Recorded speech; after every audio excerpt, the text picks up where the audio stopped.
Am I the a-hole for naming my son after my late brother when my dad had already asked me not to?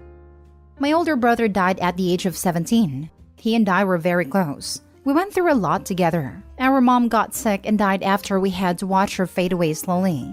Then our dad announced he was dating 4 months later. And within 6 months of announcing this, he moved his then girlfriend, now wife, in and moved her kids in as well. It was a lot for us. My brother had not taken dad's moving on and moving the kids in well. He did not like our dad's wife or her kids. And in the 3 years we all lived together before he died, a lot of feelings were hurt, and a lot of things were said that left their mark. Then my brother died in an accident. His death symbolized the death of my family in so many ways. Mom's was the first to do that, and then his.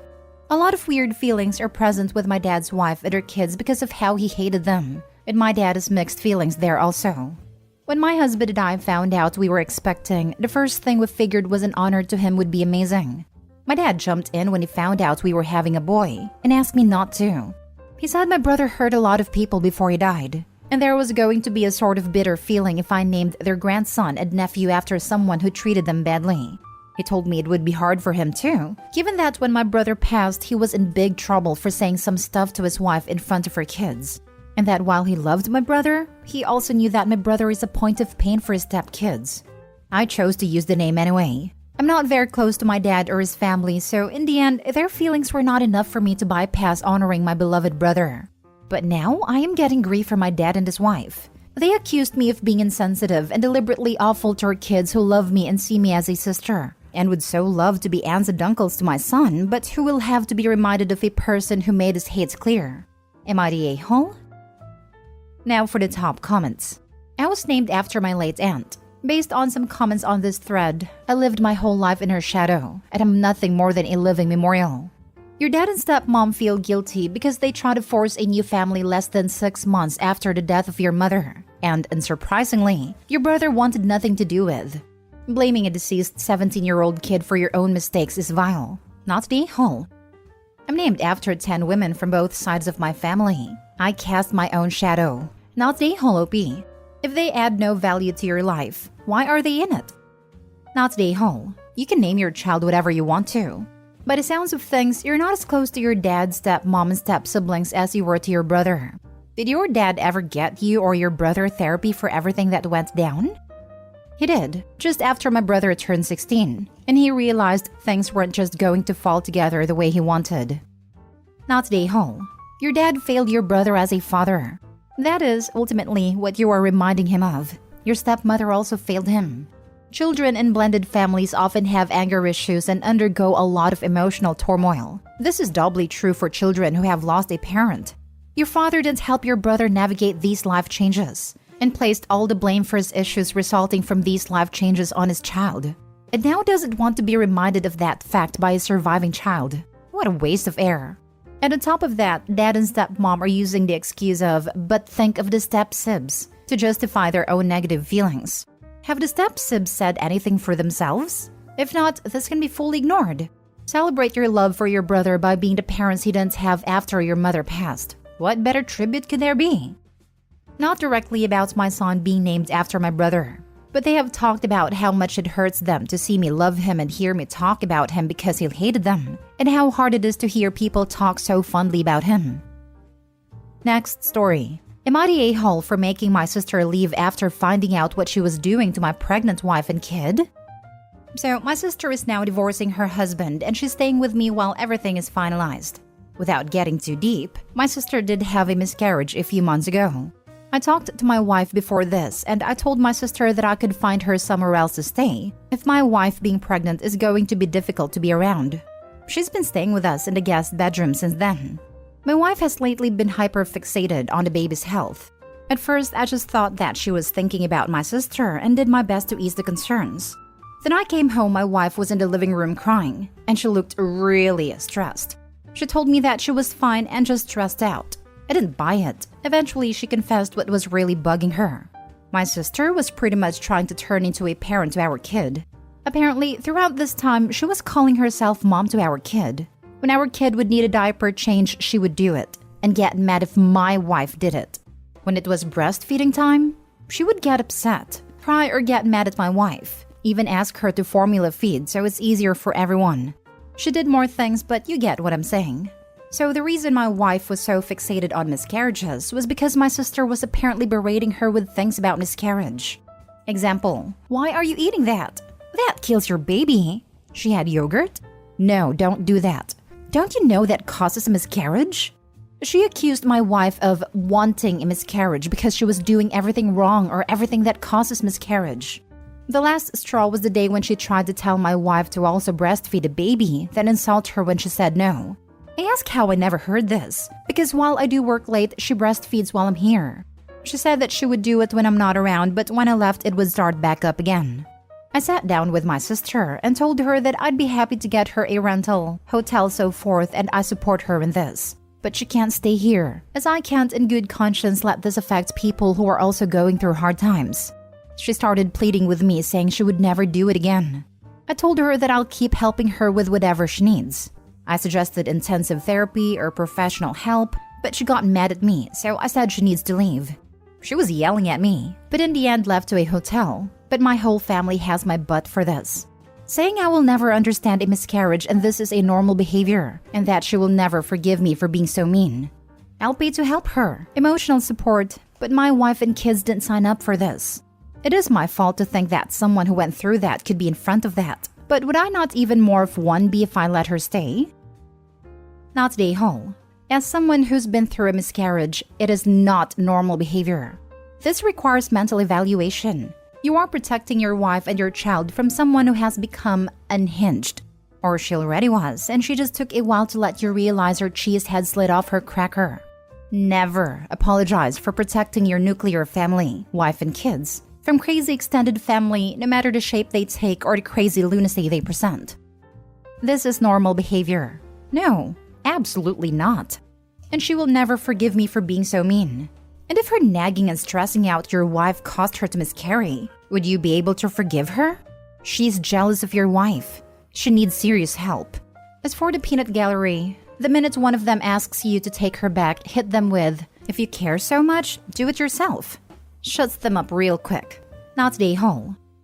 Yep, and she's using her brother as her surrogate husband. No contact.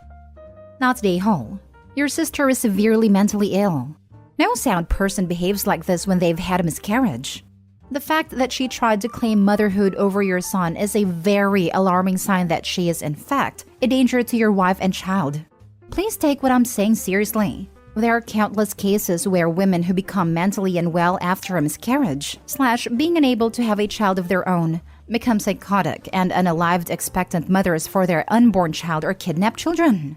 If I were you, I would notify all family and daycare that your sister is not permitted around your wife and child, and that it will stay that way until your sister gets professional help and becomes mentally sound. And yet his sister was sound-minded enough not to display this behavior in front of Opie. She knew what she was doing was wrong. Next story. Am I the a-hole for refusing to help someone until they take a paternity test? My brother Drew unfortunately passed away a month ago. Drew was an addict since his late teens and was engaging in all sorts of destructive things, and it tore our family apart. We tried rehab, therapy, support groups, and interventions, but nothing was working. He eventually died of an overdose. A week ago, a girl, Zara, got in touch with my parents online claiming to be pregnant with Drew's baby. My parents got too overwhelmed to talk to her, so I messaged her from my own account to continue the conversation. I already recognized Zara. She was Drew's ex-girlfriend from high school. Zara said she just found out she was around 10 weeks pregnant and that she was really struggling for money and could become homeless very soon, and asked if me or my parents could help her out.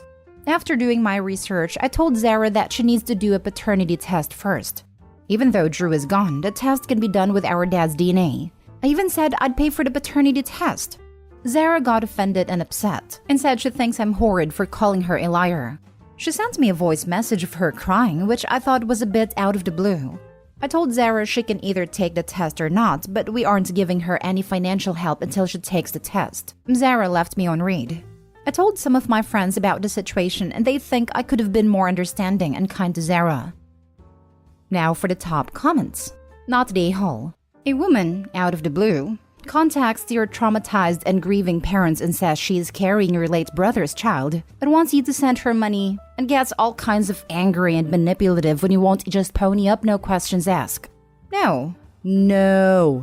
You were plenty understanding and kind to offer to pay for a paternity test.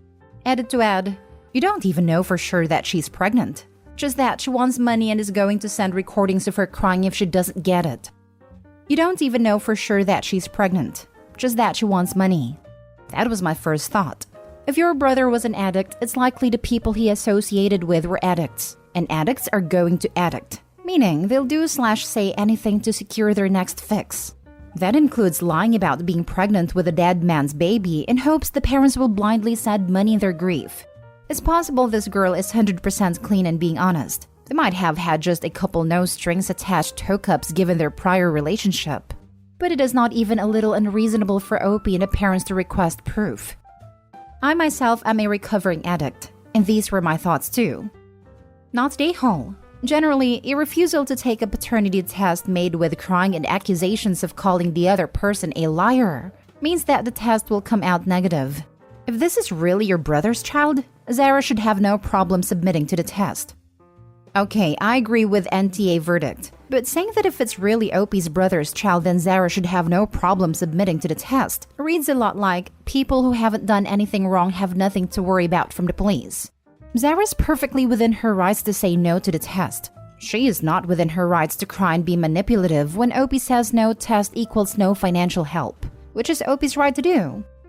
She's an ex-girlfriend from high school, not his partner at the time he died. If she has nothing to hide, she wouldn't have a problem doing a paternity test. Your analogy is not the same. End-stage addicts typically only have addicts in their lives. This is a common addict scam. Last story. Am I the a-hole for throwing out my stepsister after her foster child's behavior? I, 30 female, invited my dad to visit me and my husband for a week as we live abroad. He brought his wife, who asked if her daughter Linda could come as well. I don't know Linda very well, as our parents got together when we were already adult. But she's always seemed fine, as does her husband James, so I said okay. Linda notified us that she would be bringing her foster child. Let's call her Sophie, 12 female. I didn't think this would be a problem, but I was wrong. Sophie was incredibly hyper from the minute she stepped in the house. She would interrupt conversations and demand attention.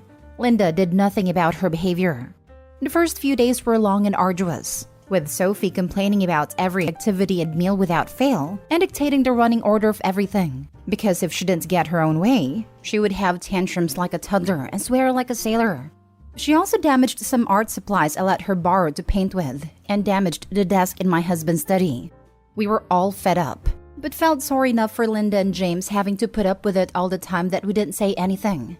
She also developed what I consider an inappropriate and weird fixation with my husband. She would demand to sit next to him at restaurants or at home, ask to hold his hand when crossing roads, and just generally latched onto him. At one point, she even tried to sit on his lap. The final straw was when we were all eating dinner at my apartment before me, my husband, James and Linda were going out for the evening, and the parents would watch Sophie. Sophie was whining that she wasn't allowed to come, and Linda said it was an adults-only evening. Sophie finished her food and left the table, and 2 minutes later, we hear something smash. We all rushed to the lounge to see that a very expensive ornament has smashed on the floor, and Sophie is standing there looking smug. She said it was an accident, but none of us believed her. Linda offered to pay for the damage until she found out the cost, and had the decency to be mortified and apologetic. But I had it. I told her to pack up the kid and go. She might be committed to this, but I didn't commit to property damage and having my life run by a child. Linda and James pleaded that Sophie was just feeling upset and insecure, but I'd had enough of cutting slack of everyone involved. Eventually, they left to stay in a hotel. My dad's wife was beside herself and said I should have had more compassion for what Sophie's going through, meeting new people and traveling for the first time, etc., and maybe some of her attitude can be explained by that. It's not the majority. And while my dad is on my side about not wanting her around, he said it was a bit much to throw them out immediately. But I don't see why I should have to put up with the destruction in my own home and foot the bill for the privilege. What was the kid going to destroy next? Am I missing something here? Am I the a-hole? Okay, first of all, the thing with your husband. That's how men get accused of stuff when they refuse the child's attentions. That's a major concern already. Secondly, a lot of foster children are really messed up by a broken system, and behavioral disorders aren't uncommon. However, that is no reason anyone who did not consent to fostering the child should have to suffer the consequences of the behavior. Having your stuff damaged because you didn't give her her way is not acceptable. It's also concerning that her foster parents are not trying to correct or redirect their behavior. That is only going to cause the behaviors to escalate as she tests limits. Long story short, you do not have to endure a child with unmanaged behavioral issues who is destructive and possibly acts out in an adult manner towards your husband. Not a hole. Honestly, that's what I started to worry about when I saw how vindictive she could be. My husband can't stand kids. He didn't even really speak to her, so we were absolutely baffled why she liked him. But it's better to be safe than sorry.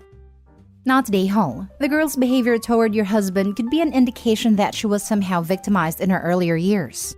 This was not a normal behavior. I would urge your father and stepmother to push to get the girl into therapy if she's not in it already.